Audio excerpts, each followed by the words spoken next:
अस्सलाम वालेकुम दोस्तों। आज की इस वीडियो में हम डिस्कस करेंगे एनईडी के एंट्रेंस टेस्ट और एलिजिबिलिटी क्राइटेरिया के बारे में।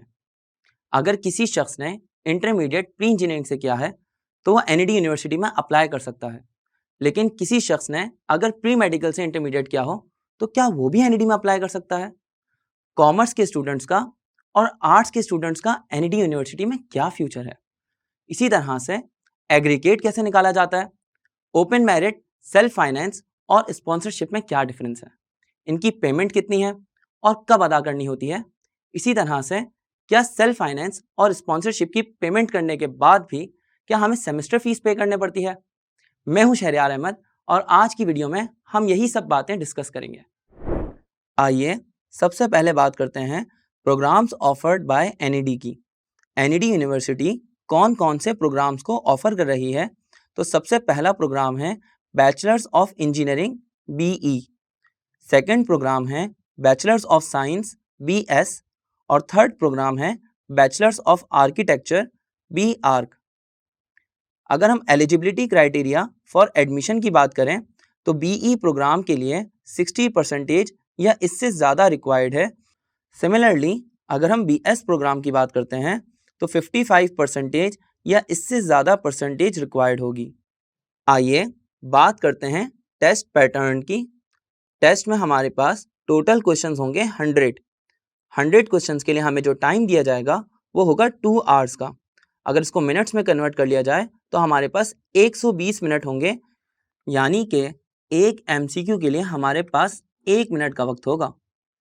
पासिंग मार्क्स की बात करें तो पासिंग मार्क्स होंगे 50 आउट ऑफ 100 और हमें क्वेश्चंस पर सब्जेक्ट गिवन होंगे 25। अगर बात करते हैं एग्रीगेट की तो एग्रीगेट कैसे निकाला जाता है? एग्रीगेट ऐसे निकाला जाता है कि 50% इंटरमीडिएट की या आपकी फर्स्ट ईयर की परसेंटेज का काउंट किया जाएगा और इसी तरह से 50% आपके टेस्ट के मार्क्स का काउंट किया जाएगा। इसका क्या मतलब हुआ? इसका मतलब ये हुआ कि अगर आपने मान लीजिए इंटरमीडिएट में परसेंटेज हासिल की है 84%, तो आपके मार्क्स हो जाएंगे 42, इसको 0.5 से मल्टीप्लाई करके।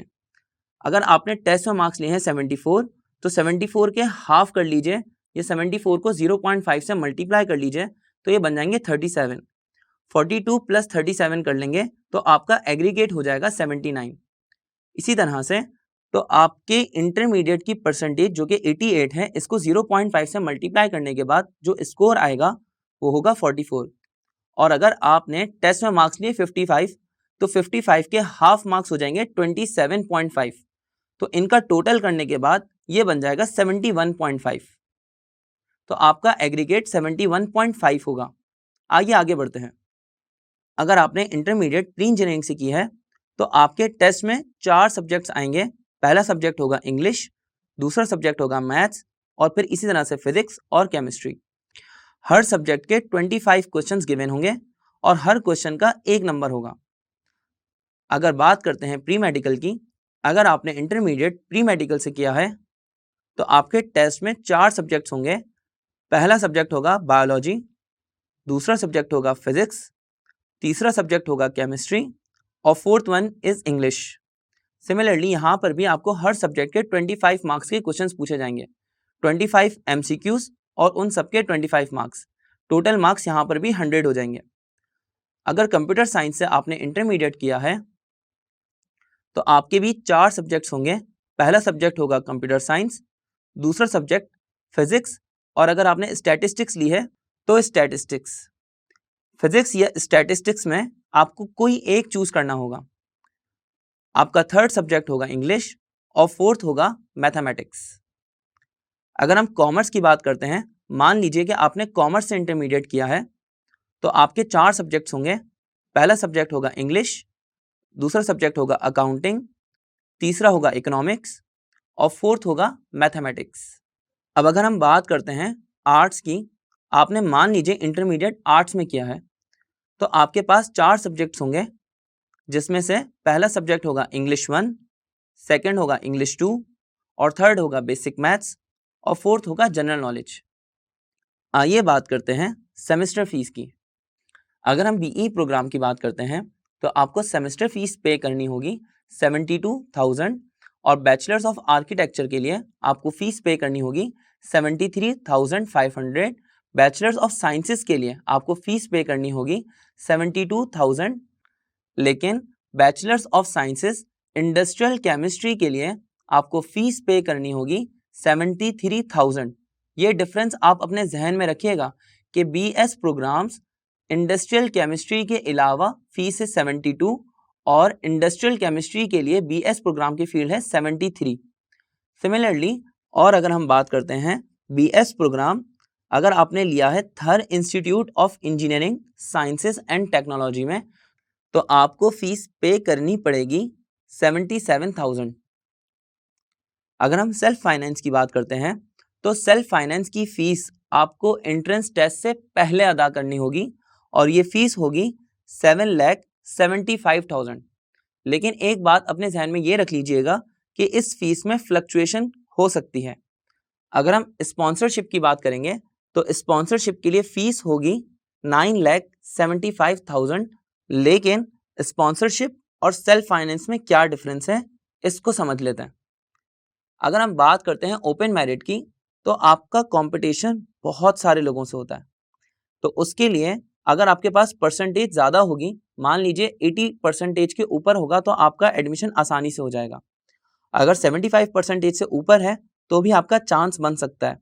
लेकिन अगर 75% से आपकी कम परसेंटेज है तो आपका ओपन मेरिट पे कोई चांस नहीं है।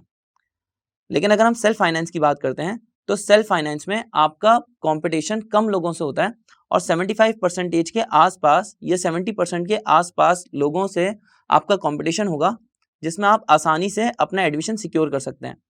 मान लीजिए कि आपका एडमिशन फिर भी नहीं हुआ तो क्या आपको सेल्फ फाइनेंस की फीस रिकवर हो जाएगी? आपको फीस रिफंड कर दी जाएगी। अगर हम स्पॉन्सरशिप की बात करते हैं तो स्पॉन्सरशिप में आपका कंपटीशन और कम लोगों से होता है, यानी कि 60% या 65% के आसपास लोगों से।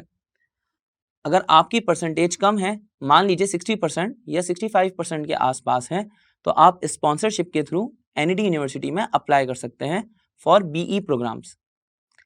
अब बात करते हैं क्या सेल्फ फाइनेंस या स्पॉन्सरशिप के बाद भी आपको सेमेस्टर फीस पे करने पड़ेगी? यकीनन जी हाँ। अगर आपने सेल्फ फाइनेंस या स्पॉन्सरशिप की वन टाइम पेमेंट कर दी है तो आपको दोबारा ये इतनी बड़ी अमाउंट देने की ज़रूरत नहीं है। लेकिन आपको सेमेस्टर फीस उतनी ही देने पड़ेगी जितना कि ओपन मेरिट वाले स्टूडेंट्स को, जो कि होगी 72,000। मान लीजिए कि आपने सेल्फ फाइनेंस की फ़ीस 7,75,000 आपने पे कर दी। उसके बाद आपको हर सेमेस्टर 72,000 आपको पे करने पड़ेंगे ओपन मेरिट वाले स्टूडेंट्स की तरह से। अब बात करते हैं फॉरेन स्टूडेंट्स के बारे में। तो foreign students one time payment करके 9,75,000 की पेमेंट करके NED में एडमिशन सिक्योर कर सकते हैं। उसके बाद उनको सेमेस्टर फीस पे करने पड़ेगी 72,000 जस्ट लाइक स्पॉन्सरशिप। लेकिन अगर हम इसको डॉलर्स में कन्वर्ट कर लेते हैं तो फॉरेन स्टूडेंट्स के लिए ये फीस बन जाएगी $4,200 और सेमेस्टर फीस उनकी आसपास होगी $310 के। तो आइए बात करते हैं, अगर मान लीजिए आपने HSC यानी कि इंटरमीडिएट प्री इंजीनियरिंग से या इसके इक्विवेलेंट से किया है और आपके सब्जेक्ट्स थे मैथमेटिक्स, फिजिक्स और केमिस्ट्री, तो आप सारे ही अंडर ग्रेजुएट प्रोग्राम्स में अप्लाई कर सकते हैं। शर्त यह है कि आपकी परसेंटेज इंटरमीडिएट में 60% या इससे ज़्यादा हो। अगर आपकी परसेंटेज 55% या उससे ज़्यादा है तो आप सारे BS प्रोग्राम्स में भी अप्लाई कर सकते हैं सिवाय BS इन कंप्यूटर साइंसेस के।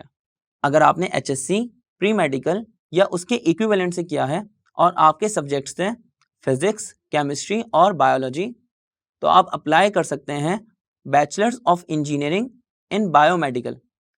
इसी तरह से BS इन कंप्यूटर साइंसेस में भी आप अप्लाई कर सकते हैं। बैचलर्स ऑफ आर्किटेक्चर में भी आप अप्लाई कर सकते हैं। आप सारे ही BS प्रोग्राम्स में भी अप्लाई कर सकते हैं सिवाय BS इन कंप्यूटर साइंसेस के और BS इन कंप्यूटेशनल फाइनेंस के, अगर आपकी परसेंटेज 55% या उससे ज़्यादा है तो। अगर हम बात करते हैं आपने HSC यानी कि इंटरमीडिएट किया है कंप्यूटर साइंसेस से या इसके इक्विवेलेंट से और आपके सब्जेक्ट्स थे मैथमेटिक्स, फिजिक्स और कंप्यूटर, तो आपकी अगर 60% से ज़्यादा है तो आप अप्लाई कर सकते हैं बैचलर्स ऑफ इंजीनियरिंग इलेक्ट्रॉनिक्स में, bachelors of engineering telecommunication engineering में, bachelors of engineering computer systems engineering में, bachelors of engineering software engineering में, bachelors of sciences computer science में। अगर मान लीजिए आपकी परसेंटेज 55% या उससे ज़्यादा है तो आप एलिजिबल हैं for BS management sciences, BS development studies, BS computational finance, BS English linguistics, BS economics and finance. अब बात करते हैं HSC कंप्यूटर साइंसेस से, लेकिन इसके सेकंड केस के बारे में हम बात करेंगे। अगर आपने फिजिक्स के बजाय स्टैटिस्टिक्स ली है और आपके सब्जेक्ट्स थे मैथमेटिक्स, स्टैटिस्टिक्स और कंप्यूटर साइंसेस, तो आप अप्लाई कर सकते हैं सिर्फ BS प्रोग्राम्स में।